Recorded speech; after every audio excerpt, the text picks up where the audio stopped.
so excited to share with you my February plan with me. I had so much fun drawing and designing this theme with the beautiful little dandelion puffs flying in the air, and I cannot wait to share with you how it turned out. So last week I got to bring you along as I planned out and figured out a theme for this month. I showed you my process to looking through Pinterest and going through ideas and figuring out what color scheme works for me. And now I finally get to show you how it ended up. So this might be my favorite theme so far, which is good because you only want to get better, right? So the quote I chose was, "Don't wait for the perfect moment, take the moment and make it perfect." And I feel like this quote will really help me to focus on the little things this month and take joy from every small thing, whether it's going out to dinner with my husband or just sitting around the fire watching a movie. But you can see that Todd decided to take my attention from my bullet journal, and he wanted all of it for himself. So he does that several times throughout this video. I feel like, I don't know, I play with him all the time. I cuddle with him. Sometimes I feel like I love him too much. Like, I'll go up to him and be like, "Hey, I'm gonna cuddle you now, whether you like it or not." So maybe he just thinks that there's something wrong with me when I'm not trying to love on him. I don't know.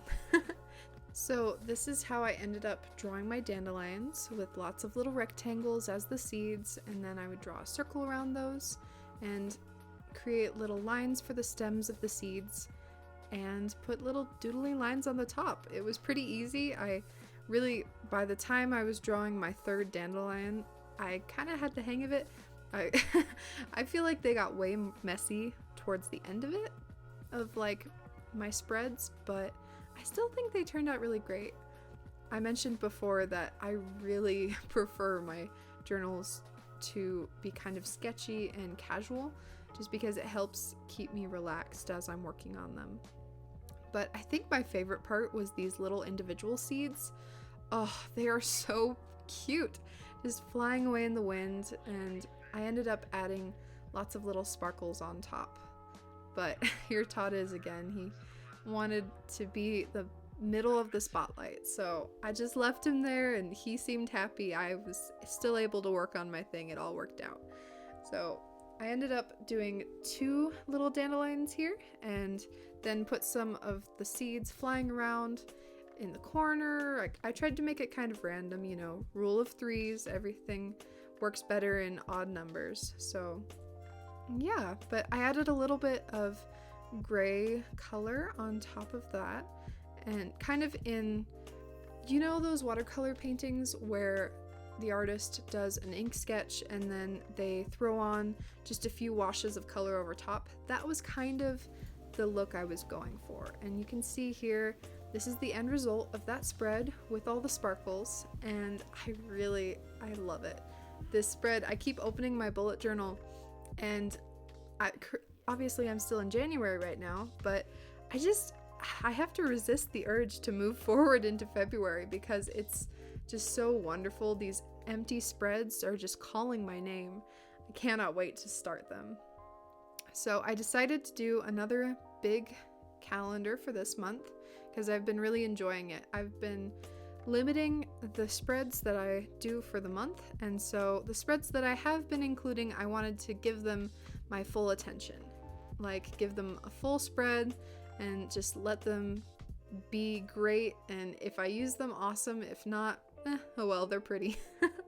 I like having the calendar because it's somewhere for me to write down my things and see everything at a glance, but I honestly don't look back at it very often. When I do need it, I'm glad it's there, but I don't need it that often, if that makes any sense. But again, I'm really enjoying this just rough outline of everything. I think it helps continue that casual, sketchy look. I decided to include a really stretched out cursive lettering for the names of the week, and I continue that with the rest of the spreads. I think that a chunky block letter looks super great with just a really stretched out, delicate cursive, and I'm going to hold to that because that is actually one of my favorite combinations. I think that it adds the sophistication of the cursive, but it still keeps it kind of playful. So yeah, and I, of course, added a dandelion, and I added a couple. I tried to do some variations on the size and height of them just to keep it new and exciting. You don't want the same drawing on each page, like a copy and paste. So I tried to give some variation in the texture and the height and where the leaves are. And you can see the one on the left is full, as if it's the beginning of summer and none of its seeds have blown away yet. And the other one is kind of looking a little disheveled, as if it's a little later and the wind is picked up. But I really enjoyed doing that. It was fun to try to figure out where the seeds would look best and how to keep it looking natural and, as if the wind didn't plan anything, it just happened to make things beautiful. So I ended up adding more color, and I'll continue to do that. The pens that I used are the Pentel Sign brush pens, and the new pack of colors are so pretty. I know I talk about them all the time, but all the colors I use in this are from that pack, and they're just so gorgeous. A lot of them are muted colors. They all go super well together. It's just it's probably one of my favorite packs of pens that I own right now. But yeah, my next spread ended up being, I kind of debated on it. I wanted somewhere where I could write down a line a day, but I also wanted a habit tracker.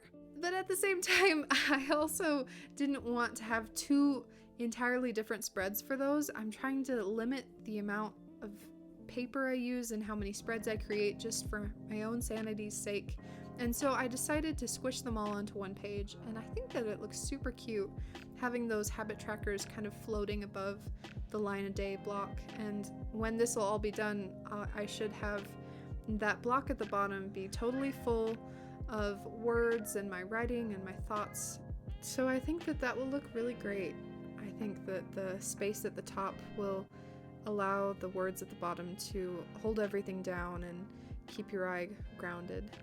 Again, I ended up putting that cursive on top of there, and obviously I'm gonna write my line a day in my regular handwriting, so I think that should look nice. And sometimes my regular handwriting ends up looking like cursive just because I'm too lazy to pick up my pen between different letters, but I also don't want to take the time to think about like cursive letters. So it's a mashup of both, and I think that that's fine.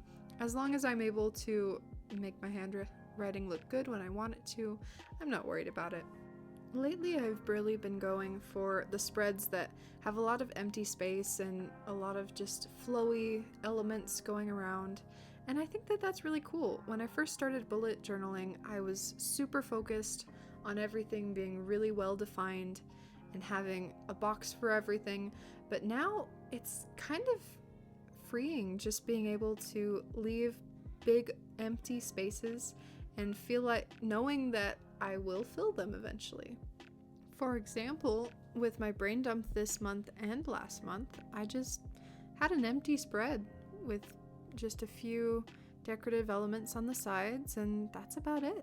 And honestly, those are the spreads right now that give me the most joy just to look at and use, because it's just so fun. I just filled up my brain dump for January, and it was just so fun, like looking back at it and seeing just how pretty it ended up being. And I know I shouldn't toot my own horn, but it's good to like what you work on. And I feel like that's one thing that young artists today really miss out on, is they're always criticizing their work and wanting to be better, and that's good. It's always good to work for improvement, but if you're hating on yourself while you're doing it, then where's the joy? Like, you have to enjoy something in order to want to continue it, and I'm just enjoying what I'm doing right now. Of course, I hope that in the future I'll get better, and that's something that just I try to keep out of my mind when I'm working, because if I have that constantly in my mind that, oh, I need to get better, then I won't enjoy the moment. And that is exactly what I'm trying to do this month. I'm trying to take a moment and enjoy it for what it is and the joys that it brings me. So, woohoo! I'm already in that mindset. I just can check that off the list for February, I guess. But I decided to do another Dutch store for the weeklies this month. I really enjoyed them with January. They were super time effective. I could just switch from week to week and remember what I was doing last week and figure out what I'm supposed to be doing next week. And it was just really nice being able to have that all just in one spread. It leaves me with more free time to do other things, like oftentimes with the rest of the pages in the month, I like to read some scriptures and write my thoughts in there, or listen to a podcast and write down, kind of take notes. And then as the months pass, if I need to pick me up, instead of reading a whole new thing, if I don't have the brain capacity for it at the moment, I can just look back and read what I was thinking, and it's just a good way to keep my mind positive. And I feel like if I start the day with a little bit of something like a podcast or scriptures, something just inspiring, it really sets my day up to be positive. And then when the stressful things come up in the middle of the day, like being randomly called into work or the truck won't turn on, it just helps me get through everything.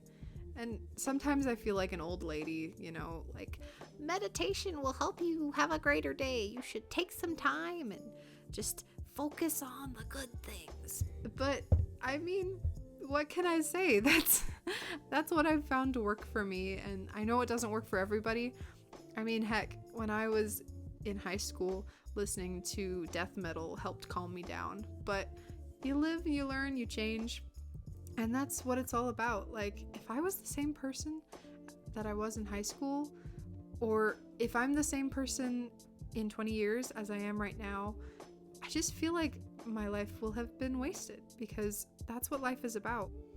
I just want to get better through time. Like, I'm going to make mistakes, and we all are, and there will be some things that I regret. But at the end of the day, if I learn from them, then there's nothing to regret in my mind.